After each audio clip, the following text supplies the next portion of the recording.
So, Mark, did you see Rio's sign that couldn't be truer about the F1 race? We got 99 problems, but race traffic ain't one of them.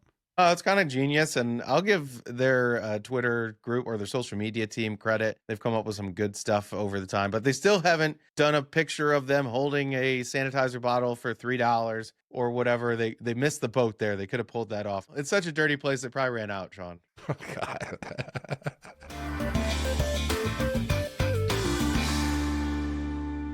So F1 is over for year 3. The Las Vegas Grand Prix happened, and I would say it was a success. They said it sold out.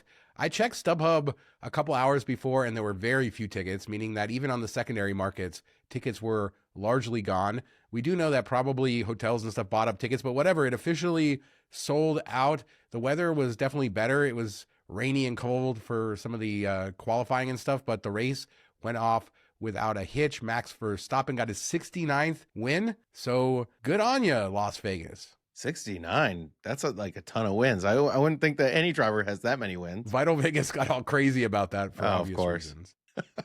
At least it wasn't 6-7 wins, right? Yeah, then our kids would be insane about it. Have you seen those videos of like, I think it was at a women's basketball game in college, and they hit a free throw to get to like 67 points, and there was all these kids in the stands, and they all just freaked out and started like screaming their faces off. You would think it was AI. It's nuts because every time my daughter sees a 6, I'm like, there's 6 comes before 7. You're going to see these numbers next to each other everywhere, and yet always it gets mentioned. Yeah, it's crazy. But no, it looks like it went off really well. And some people were saying the best one so far, which you would hope that it gets better each year. And we'll have to see what the numbers look like from the hotels and occupancy and spending all around. But I'm glad that it, people enjoyed themselves and had a good time. And hopefully we can just get it dialed in so it's not as obstructive throughout. But I know we got some Mickey drama you want to talk about. I do, but before we get to that, I do want to say that I got the sense being down on the Strip this week that the event has sort of settled in to Las Vegas. I don't know how to say that in words other than a feeling from just having been down on the Strip for the last few years and experiencing it, but it did feel like it matured a little bit with all the activations and everything going on. And as I said, it's been busy down on the Strip. But yeah, Mickey showed up. He did his Sorcerer Mickey sort of thing. This was incredible. The video of this, it felt like Phantasmic at Disneyland, but with an epic stage of the Bellagio fountains. But people did point out as they were like staying at the Bellagio, there's this one video where the guy's watching it on the TV and then he goes and shows you a live video of the fountains where it's not going on. They pre-recorded it the night before and everybody went nuts about it. I could get why they would want to do it if there's any hiccups. They wouldn't want to be like, oh, the fountains aren't going. Oh, that one messed up. Oh, we got to do this again. So I could see that. Not a huge deal, but it kind of stinks for anybody that was planning on watching it when it was actually on TV. But no, it looked really cool. I still don't get the tie-in. I still don't get why they brought Mickey or any of that stuff besides ESPN is there. But it was a really cool spectacle and a great use of the fountains and something that makes you think of the movie. Yeah, I thought it looked incredible. I love Disney, so having that music and having Mickey there, I think it worked out really well. Not surprised. They often do these sorts of things ahead of time. But yeah, Cinnamon Girl, shout out to her. She got me into all the TikTok drama about this. But yeah, a lot of people were very upset with the fact that they pre-recorded it. I don't see that as a huge deal, although it would have been really nice to see it. But with the noise of the race and all the people out there, it does make sense why they would want to do it in the middle of the night. And you can see there's not a ton of people out there, that it's not like a busy sort of time there. But I think it was a success. Like you said, we will see Jeremy Aguero. He's crunching the numbers right now to tell us what the economic impact was of the race. But Steve Hill coming out. His finger on the scale. We talked a few weeks ago that they're starting to hint that they want to extend this thing all the way to 2037. And they reiterated that this week. Steve Hill saying, yes, we want to extend this. And they're saying if they go to 2037, F1 can invest in even more infrastructure that will help get the race set up and torn down quicker, knowing that it'll be here for a long time. I mean, what can they do that's going to be there all the time? I just don't see how it could make it quicker. If they could get it down to where it's a week before and a week after and a 2-week period of pain, I don't think people would complain as much, and you wouldn't see people skipping trips for a whole 6-week period. So I'd love to believe it. I just don't know what you could do that you're investing in that's going to make the process any quicker if you haven't figured it out after 3 years. Well, it's going to happen. I'm of the belief, following the LVCVA in Las Vegas long enough to think that if they're saying this, that it's going to happen. And to their credit, Liberty Media F1 has, they've settled all these lawsuits with all the business owners over the years, and they've sort of dialed in their community. You have the pit building and all of the F1 stuff going on there, the F1 arcades that are opening up around town. Clearly, they want this to be a thing, and this is always historically one of the slowest weeks of the year. And so, the points for why we should have the F1 race do make sense. The headaches are still there. I don't think anybody complaining about the race is doing themselves any good. Just enjoy it for what it is. It is crazy to see that they got more aggressive this year with like closing certain escalators so people couldn't go up and down them. I know some of them were still open because that's a great way. We did that last year, right? Where you go up and down the escalators because you're not allowed to stand in one spot. Some of the bridges had full metal blocking, so you couldn't even get like a peek. But they want to sell tickets. They sold tickets. The city seems to be behind it. And then, downtown, the Neon City Festival looked great. That was a success. It looked like tons of people over there. So I think that this sort of weekend is becoming a mainstay. I hate to say it to all you F1 haters, but I think another decade is coming. Yeah, downtown is probably where I would have been after experiencing it once.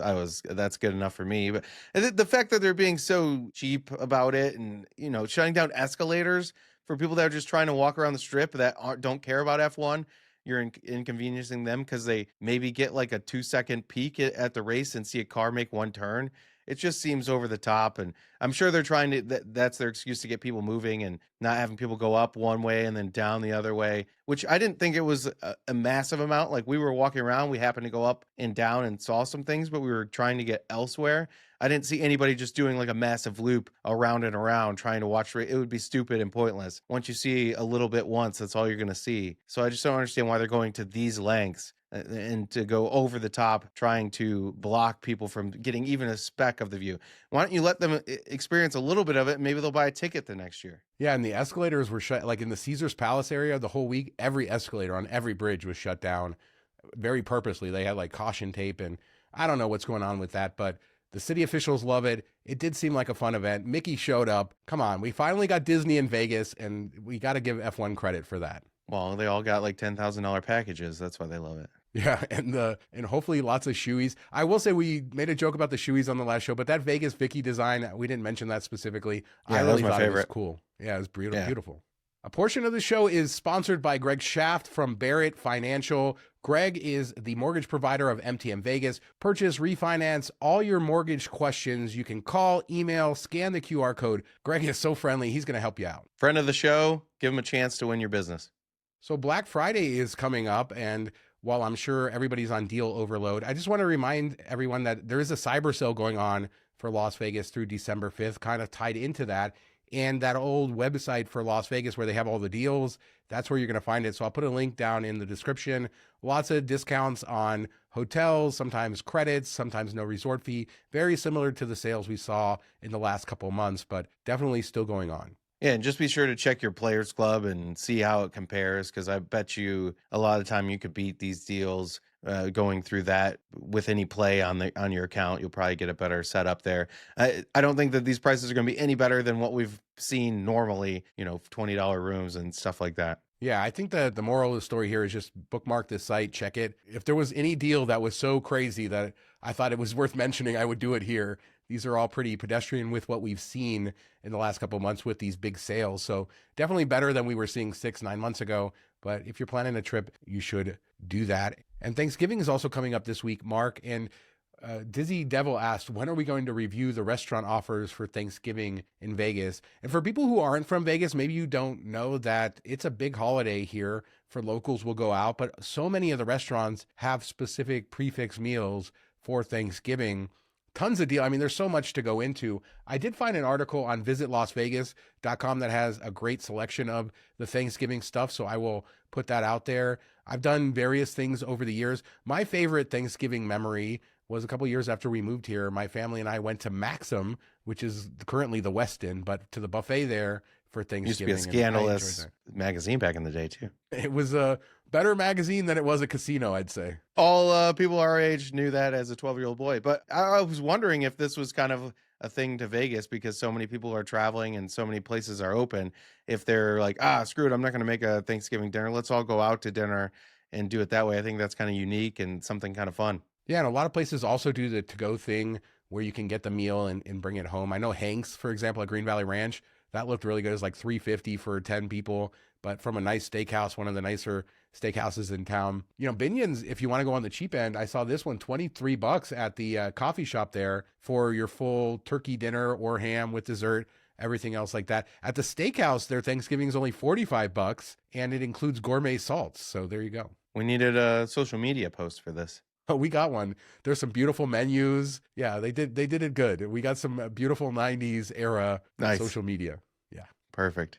Just the way we like it. One of the things we have been covering is housing values in Vegas as we get data and numbers. It's not a primary focus of this show, but every once in a while you see something that's just so staggering. Las Vegas is one of the markets where they say that home inventory is low, one of the markets that's appreciated the most in the last 5 years.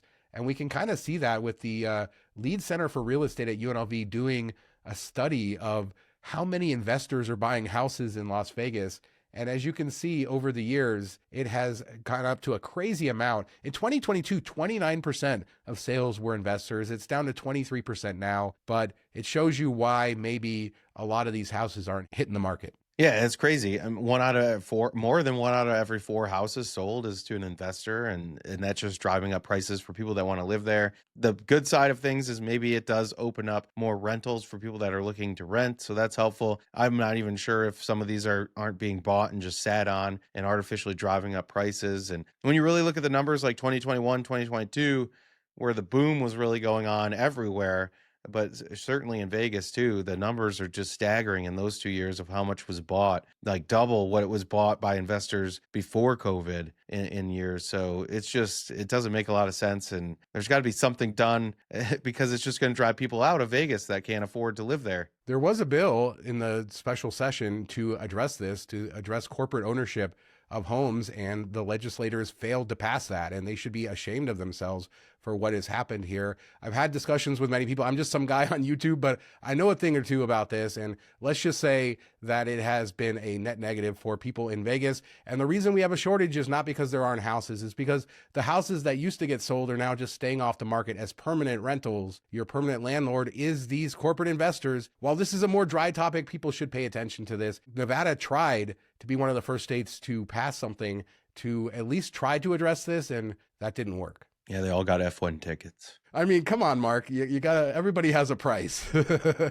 Let's talk about a happier topic, $3 margaritas. Now, it's interesting. Station Casinos has their $3 margaritas, and they've worked really hard on their specials this year. But then we saw Caesars with their $5 beers. And so we've seen like some of these cheaper drink specials find their way on the Strip. But I think this is the cheapest I've seen. $3 margaritas at all of the Excalibur bars. You can get a tequila float for $2 more. And this is on the Strip at Excalibur. We talked about MGM realizing they can't charge the same price as Excalibur versus, say, Bellagio. And maybe this is a sign that they finally figured that out. No, I think that there should always be value here, or at Luxor or those types of properties. That's the clientele that they're looking for, more party atmosphere, probably leans younger, booking cheaper rooms and stuff like that. So lean into it and make it up on the back end in quantity over quality, or however you want to look at it. But they're really missing the boat here, Shawn. How so? They need $5 Dirty Castle martinis. Exactly. Serve it in a little castle and then make it dirty for $2. I like it. That's some hollows. There you go. Perfect. Casino might have to charge a royalty if they did that. But yeah, I mean, we've seen a lot of things this year with Excalibur specifically, them making it a little nicer. And, you know, just as a shout out, new carpet, the center bar, it's nice in there. It's a much nicer than the reputation would seem to say. No, I was surprised when I went in there a couple years ago, and they've even done more since then. I really do love that center bar, and it's nice inside. Like, you don't expect it to be. The rooms are one thing, maybe not the best, but the actual main areas are all very nice. Big step up from Luxor, and you can just walk across and see that for yourself. But I've always enjoyed it in there. It's always a good time. There's a really good atmosphere. We talk about how places don't have a soul or don't have a good atmosphere to it. I've never experienced that in Dirty Castle. It always delivers on the fun. Also delivering on Fun Virgin, maybe, I don't know, but Inc. Entertainment is supposedly maybe taking over their restaurants. Carrie Bilicki reported this, so kind of backing up a little bit. Inc. had this pop-up it just ended a couple days ago called Sophia, this Italian pop-up at Virgin, and that went apparently really well, and they announced that they're going to bring their steakhouse concept ANIML, and I don't know how to pronounce that. So that's coming to Virgin. So I don't know. I mean, we know that some of their other vendors for some of their other restaurants are separate vendors. So I'm assuming these two restaurants, maybe there's nothing officially confirmed. This is all coming from Carrie, but it's nice. I mean, I think the pop-up was in their empty old Todd English space. So definitely some improvements that could happen over at Virgin. Man, Todd English, 0 for 2. Yeah, that space is weird. He's 0 for a lot in Las Vegas, I feel like. Yeah, which is crazy because, I mean, his hotel is beautiful and people seem to like it. It just doesn't quite get out there. And people like the restaurant, which I don't even know if it was technically his restaurant. But in the comments on that, when we talked about that one closing down, they really enjoyed it there. So it's kind of sad to see. But I think Virgin has good bones. It's got the potential to be something. So hopefully they can, if this is true and then they're coming in, they can bring something unique and get people excited about that property, because it's just like sitting there waiting for people to love it again. Well, there's one more thing that's going to get everybody very excited. The sportsbook was BetFred. If everybody remembers, that's a UK company. They were no longer licensed, and they were going for the new one. And now William Hill has officially taken over the sportsbook there. Yeah, the old UK. William Hill. So I did a deep dive because I was trying to figure out in 2025 how Caesars Entertainment, who owns both William Hill and Caesars Sportsbook, how they do this in their in-person books, how they decide which brand is going to go where. And I didn't figure any of that out. But I did figure out William Hill dates back to like 1938. I would imagine, like, if you're Virgin, you don't want Caesar's name on there. William Hill, a lot of people probably don't know that Caesars owns it. So it makes sense that in any competition, I would think live, any type of sports book, they would rather have that William Hill going in there. And that's what I always thought was weird about Circus Sports, because that is a competitor for all these casinos that they're putting it in, and people know the name. So it was always kind of interesting that they would add that. I think Circa did a great job of saying this is a premium sort of experience, big screens, friendly service. I know that Silverton, we talked about on the last show, they have a Circa sportsbook, always busy. Yes, it's a competitor, but it's far away, and let's bring that same thing to your neighborhood, and it's been successful, I think. No, it's been cool to see, and I hope they continue that expansion. And William Hill is less exciting sports books. We wanted to take a second out of the show to announce our very first merch drop, available now. You can get a shirt, hoodie, hat. This is the first time you can bring MTM Vegas out into the real world. We were inspired by Classic Vegas. We hope you enjoy. I'm looking forward to getting mine. Through the end of the month, everybody can save 10% on the merch. If you order it before the end of the month, we are going to get it shipped out before Christmas, so you can get this before the holidays. We're very excited to bring more merch concepts, to bring more of this out to you, but support us with this first merch drop. We're excited to finally bring this to you. I'm excited for when we do a casino carpet shirt. Yes, coming soon, more hat designs too. So head over to mtmvegas.shop or scan the QR code on your screen to get this stuff now. Looking forward to seeing everybody out in the open in Vegas with MTM Vegas merch.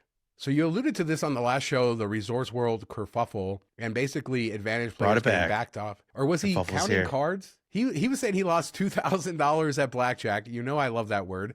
And he got backed off at the tables, kind of just complaining. And this is something casinos have to deal with now, is people kind of having tirades against them on social media where they're not able to defend themselves. You know, he works for VSiN, well-known guy, not saying he was doing anything. We don't really know, but Resorts World does seem like they're very aggressive towards advantage players. Yeah, it does seem like, from what I've heard or seen on Twitter and other people jumping in there, that they do cut off people if they have above a basic knowledge of games. Remains to be seen if that happens. I've never noticed that high limit room to be overly busy either, so it's kind of weird that they would be pushing people out, especially if you're losing money. And I know if you are counting cards, there's no guarantee that you're going to win.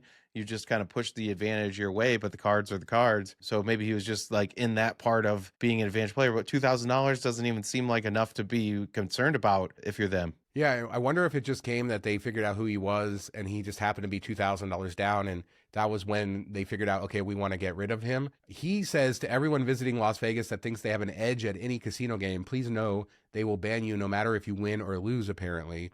So that seems an admission to me that either he was counting or something was going on where he felt he had an advantage, and they were able to figure out that's what he was doing. And I don't know any casino that wouldn't kick you out for that. Yeah, if you are doing that, they have that right. And I don't know if Resorts World goes over the top compared to others. It just seems like we've heard a couple stories like this. So it's something to be aware of. If you are an advantage type player, maybe you go somewhere else. Our next story, this comes from Corey Leviton at casino.org, his Lost Vegas segment about the Imperial Palace auto collection. And this was an incredible thing. I don't know if you ever got a chance to visit it, Mark. I know you were probably here during the time. In the last days, I think it ran all the way through 2017, but it wasn't nearly what it was back in the day when its original owner had it there. And he used to do like a TV show. And this is what I wanted to talk about this for. If anybody remembers the fact that they did this like late night TV show in the middle of the night where they would have all the cars behind them and they would have like local guests.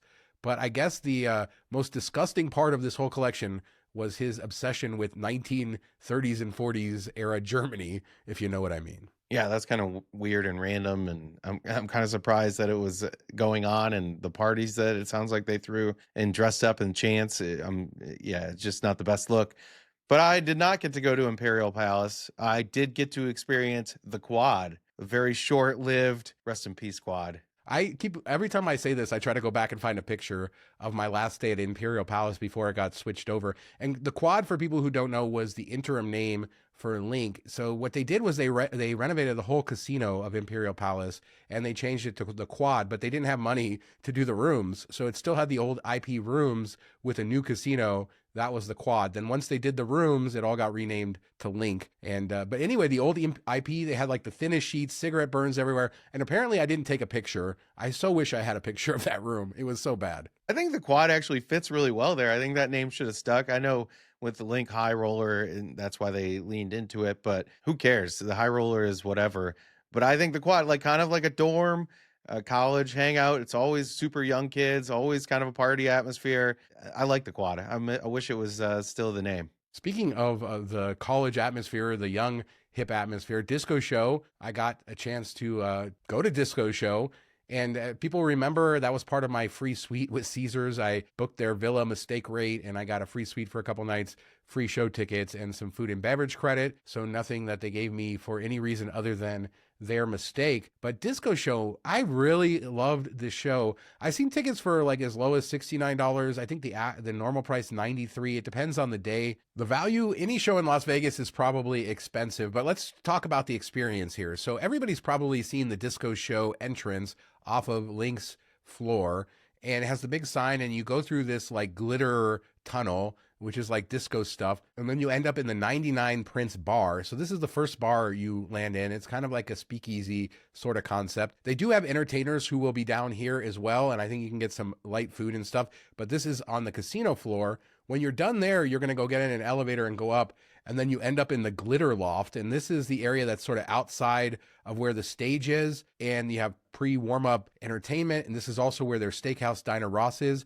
What's really interesting is the 99 Prince and the Glitterloft, you can do all of this without a ticket, and I just didn't see anybody coming off the casino floor to go in and enjoy these spaces, and they are really, really cool spaces. No, I want to check it out after you told us that in Patreon last week when we did some behind the scenes talking about this. I think a unique experience not probably everybody knows about, but I should mention that was like the fourth time you said 69. So if Vital Vegas watches this, he will have his head explode. 69? I said, what did I say it in relation to? Now I'm trying to think. Because the price was 69. Oh, there you go. Good old, that number follows you everywhere. So basically, when you check in at the door, you get a wristband. That tells them that you are in the show, because that's the only part that you can't go to without a ticket. And then when it's showtime, they bring everybody with a wristband into this square room. And all the walls are screens. The floor is a screen. There's a railing that goes around the room. And then they use these big sort of bins that they move around the room as a stage. So the show is kind of loosely talking about the history of disco, and there's not a lot of story to it, but you have 8 characters. They are everywhere throughout the show, in front of you, up around you. It's just a dynamic sort of show where half of it is you're dancing disco, half of it you're watching them, and all of it is just a damn good time. No, it sounds like floating stages, and did they have poles on them? No, I don't think there was any polls, but some good looking dancers, obviously, as you see in Las Vegas, but just high energy. And even after the show, they are out in the Glitterloft with all the people doing more stuff. Like I said, you head down to 99 Prince, you have more disco stuff going on. And it's just sort of mixed. But what was really cool is it's adults only, 21 and over. But I saw everybody from 20-year-old or 21-year-olds all the way up to like 70-year-olds, because it's disco, because everybody sort of knows the music. Everybody's into it. And it even starts like pitch black where the music comes on so everybody can kind of dance in the dark, so they're not like nervous to be watched from everybody else. And I just saw everybody buying in, having a good time. I will say there are some seats off to the side, but this is not a show that you're going to go sit down. You should go in there to dance and have a good time. I did see a couple of cranky people off to the side, but other than that, everybody was just having a good time. For shame. Do not sit down at the disco. No, did anybody look like John Travolta? No, but it's one of those things where you bring technology into a theater, modern sort of thing, and it's a very simple concept that they pull off well. Spiegelworld, obviously known for pulling off great quality, high quality shows. And this is one that I just didn't have a concept for. I mean, I read everything about it.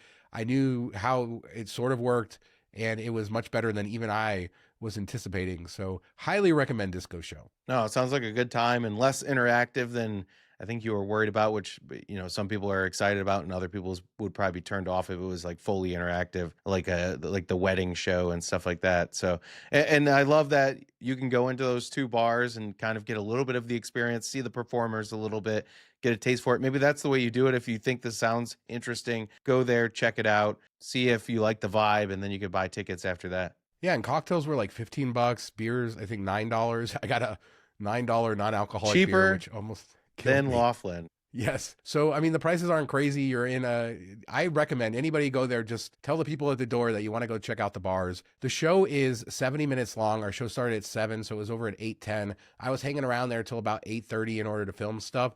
And by that time, everybody from our show had cleared out and people from the next show hadn't come in, and the whole area was dead. So that just told you that there's nobody from outside coming in, and people definitely should check out these spaces, even if you don't go to the show. Really neat venues. And that will conclude this super, super long version of MTM Vegas. We hope you guys have a great Thanksgiving. We are going to have a Friday show this week, so you will get more MTM Vegas later in the week. But in the meantime, let us know what you think about anything we talked about today. F1, was it a success? Are you excited for 2037? Disco Show, the old collection over at Imperial Palace. Investors buying houses, leave a comment. We do 2 shows a week, Tuesdays and Fridays. And like I said, we will be back on Friday. Thanks for watching. Talk to you next time. Have a good week, everybody. Gobble, gobble. Happy Thanksgiving. Go Lions. Right, Shawn? Beat the Packers. Go Packers.